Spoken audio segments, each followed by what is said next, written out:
Assalamualaikum teman-teman, seperti biasa sebelum mulai Mimin mendoakan semoga teman-teman semua selalu dalam keadaan sehat walafiat. Oke, kali ini kita akan melanjutkan Martial Master Persinopel bagian 1831. Bagi yang baru bergabung, selamat bergabung, dan bagi yang belum subscribe dulu lah agar Mimin tambah semangat lagi nih bikin videonya. Oke, kalau sudah kita langsung masuk ke isi ceritanya.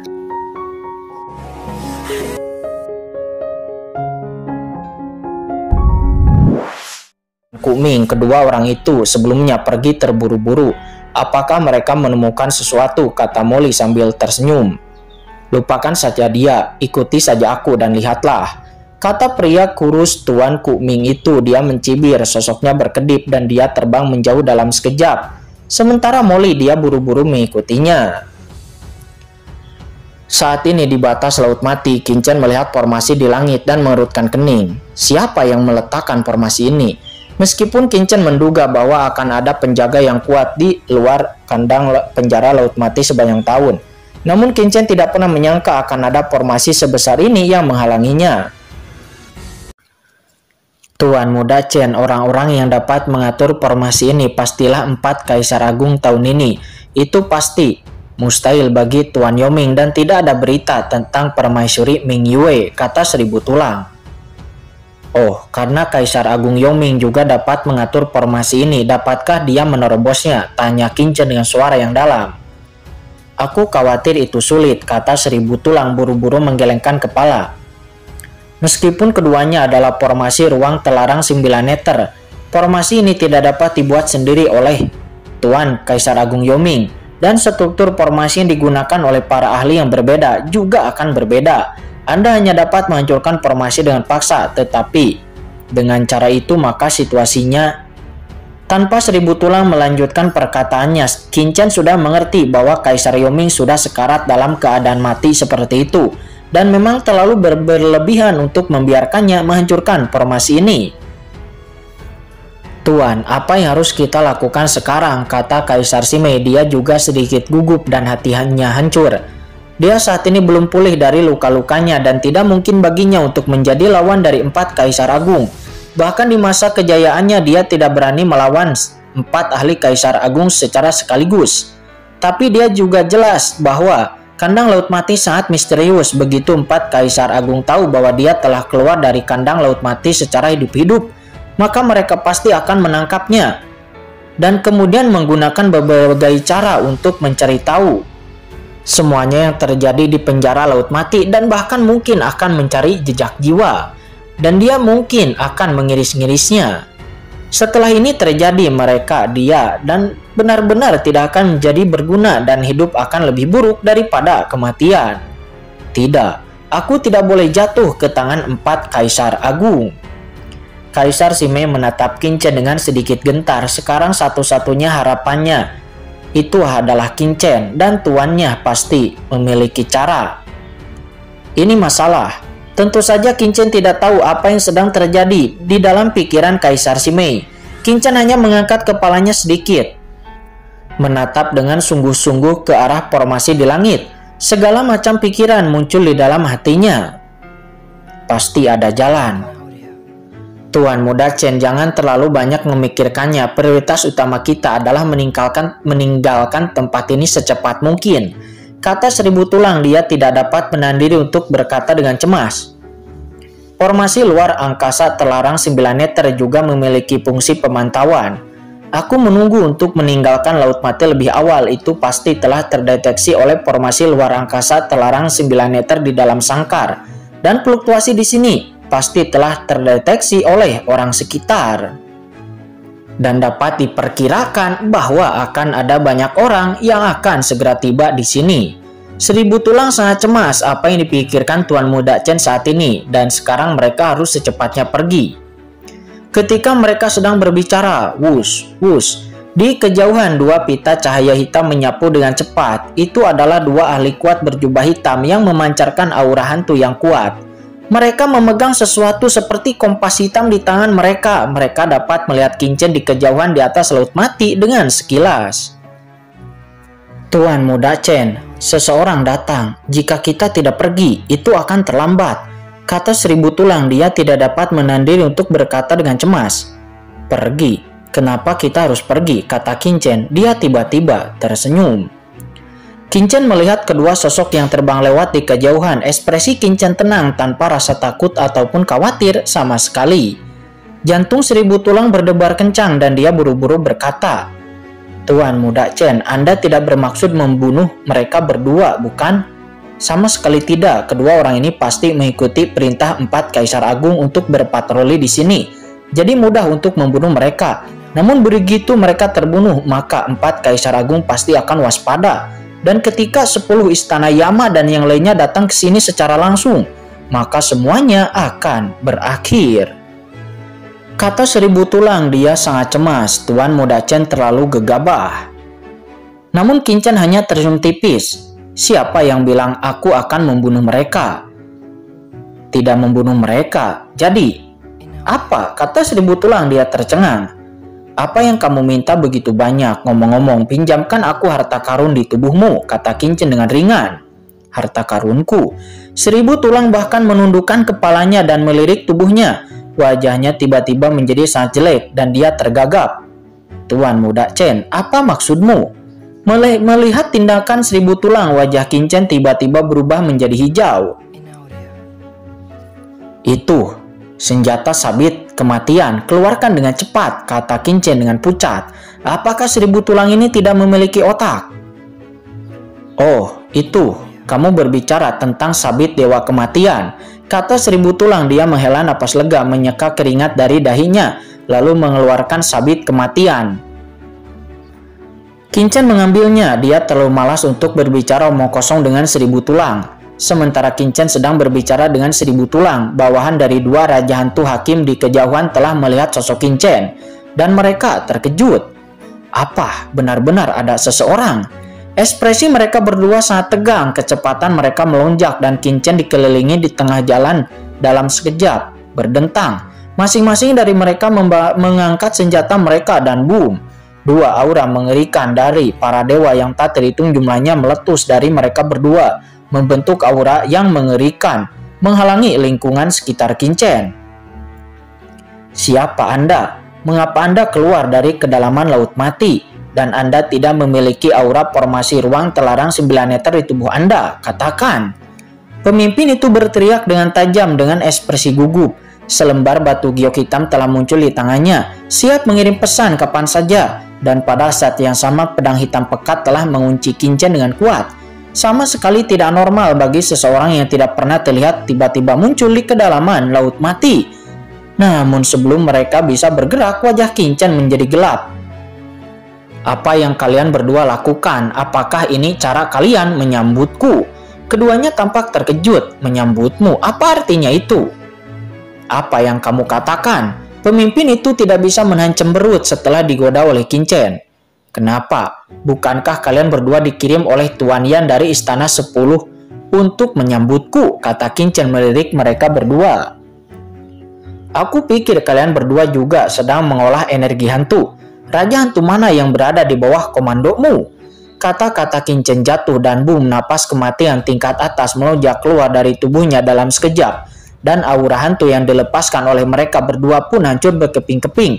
Dan domain aturan yang luas menyelimuti mereka berdua. Seketika mereka berdua dipenjara dalam kehampaan ini. Transenden. Keduanya langsung terkejut. Orang di depan mereka ternyata sebenarnya adalah ahli transendensi dari tingkat 3. Dan kengerian napas pada lawan jauh di atas ahli teratas tingkat 3 umum. Hanya penekanan napas yang membuat mereka berdua sulit bernapas. Tubuh tampak terbelah. Yang membingungkan mereka berdua adalah bahwa setelah menahan diri dan yang lainnya, pihak lain tidak bergerak tetapi hanya menatap mereka berdua dengan dingin. Apa, tidakkah kamu mendengar apa yang kukatakan? Semacam aura khusus yang dimiliki oleh atasan itu melonjak, dan keduanya buru-buru menggenggam tangan mereka dan berkata, Tuanku, kita berada di bawah komando Tuan Hakim Raja Hantu. Oh, Hakim Raja Hantu, kata Qin Chen mengangguk. Ternyata dia. Bagaimana dengan Tuan Yan, Kaisar dari 10 istana? Apakah dia ada di sini? Aku ingin menemuinya secara langsung," kata Qingchen. Keduanya nampak ragu-ragu meskipun mereka tertahan oleh aura Qingchen, namun mereka harus bertanya dengan suara rendah. Meskipun pihak lain juga berlatih energi hantu, ada terlalu banyak orang kuat yang berlatih energi hantu di dunia bawah, dan tidak semuanya berada di bawah komando Tuan Yan dari 10 istana. "Kalian berdua berhati-hati," Qingchen mencibir. "Aku pergi ke kandang laut mati di bawah perintah Tuan Yan dari aula ke-10 dan terperangkap di dalam penjara laut mati. Sekarang aku akhirnya bebas. Begitulah cara kalian menyapaku." "Apa? Yang mulia adalah dikirim oleh Kaisar Yan dari 10 istana ke penjara laut mati." Mendengar itu keduanya nampak terkejut. "Yah, kenapa kamu menanyaiku?" Qingchen mendengus dingin, dan boom, napas yang mengerikan tertahan membuat mereka berdua semakin sulit bernapas.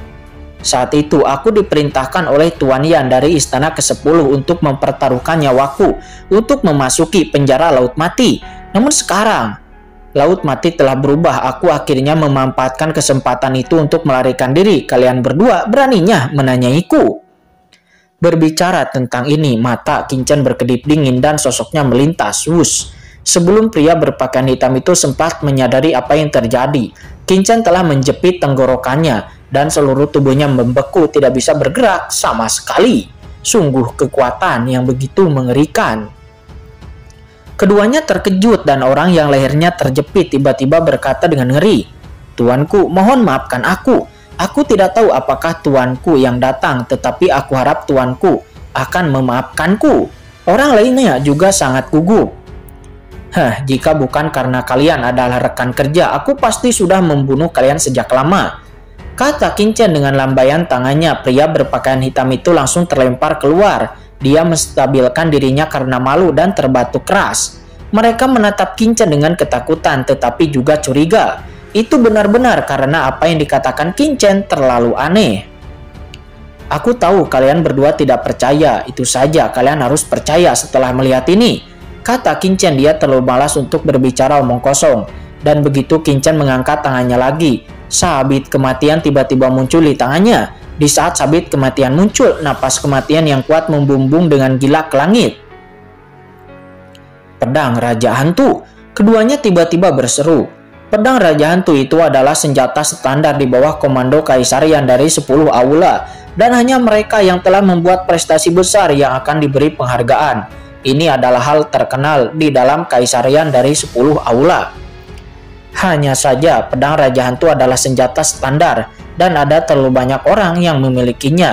Tidak dapat dipungkiri bahwa pedang Raja Hantu saja tidak cukup untuk membuktikan identitasnya. "Kenapa? Apakah itu tidak cukup? Lupakan saja, aku akan menunjukkan satu lagi," kata Qingchen merentangkan telapak tangannya, dan dengan suara mendengung, harta karun berbentuk pena hitam yang kabur tiba-tiba muncul di depan mereka berdua. Begitu harta karun berbentuk pena hitam itu muncul, aura tingkat kaisar yang berdebar-debar meresap, dan mereka berdua hanya merasa seolah-olah mereka sedang ditekan oleh gunung, dan mereka hampir berlutut di tempat. "Pena Hakim!" mendesis. Suara menghirup udara dingin terdengar seketika. Pena Hakim itu adalah harta karun tertinggi Dewa Yama dari 10 istana. Bagaimana mungkin itu ada pada orang di depannya? Ini adalah produk cloning pena Hakim Jundi Mingbao. Kalian berdua seharusnya sudah mendengarnya, kata Qingchen dengan enteng. Apakah ada pertanyaan sekarang? Qingchen bersikap acuh tak acuh dan mengabaikan mereka berdua. Postur ini memberi mereka rasa penindasan yang belum pernah terjadi sebelumnya. Bawahan tidak memiliki keraguan lagi. Keduanya pun saling memandang. Keduanya tersenyum kecut dan menggelengkan kepala. Lalu kemudian bergegas maju untuk memberi hormat. Bagaimana mereka bisa mendengar tentang produk sampingan dari harta karun kaisar, harta karun tingkat semi kaisar? Akan tetapi meskipun mereka belum pernah mendengarnya, mereka masih memiliki akal sehat dasar. Harta karun tingkat semi kaisar yang agung itu adalah ahli tingkat kaisar yang dapat memproduksinya, dan pena Hakim adalah harta karun milik kaisarian dari 10 kuil. Siapa yang bisa mendapatkan benda ini? Qingchen mengangkat tangannya menyimpan kedua harta karun itu dan berkata dengan enteng, Baiklah, kalian berdua akan memimpin jalan dan bawa aku menemui Kaisar Yan dari istana ke-10. Ini, Kaisar Yan dari aula ke-10 tidak berada di Laut Mati saat ini. Keduanya ragu-ragu sejenak. Apa, Kaisar Yan yang mulia tidak ada di sini? Qin Chen merutkan kening. Lalu, siapa yang mendirikan formasi luar angkasa terlarang 9 meter? Tanya Qin Chen. Formasi ini ditata oleh tuanku beberapa tahun yang lalu dan dikendalikan juga diaktifkan oleh Raja Hantu Hakim. Mari kita berbicara sambil berjalan. Qin Chen mengatakan sesuatu lalu terbang lebih dulu. Keduanya ragu-ragu sejenak dan buru-buru mengikuti. Katakan padaku bagaimana situasi di Laut Mati sekarang? Tanya Qin Chen dengan ringan seolah-olah bos sedang memeriksa. Ini... Yang mulia, keduanya tidak berani ragu dan segera mengakui semua yang terjadi di sini. Melihat semua itu di dunia kacau 1000 tulang dan yang lainnya menjadi tercengang. Apa ini menjadi baik-baik saja? Apakah kedua orang ini idiot percaya begitu saja kepada Tuan Muda Chen?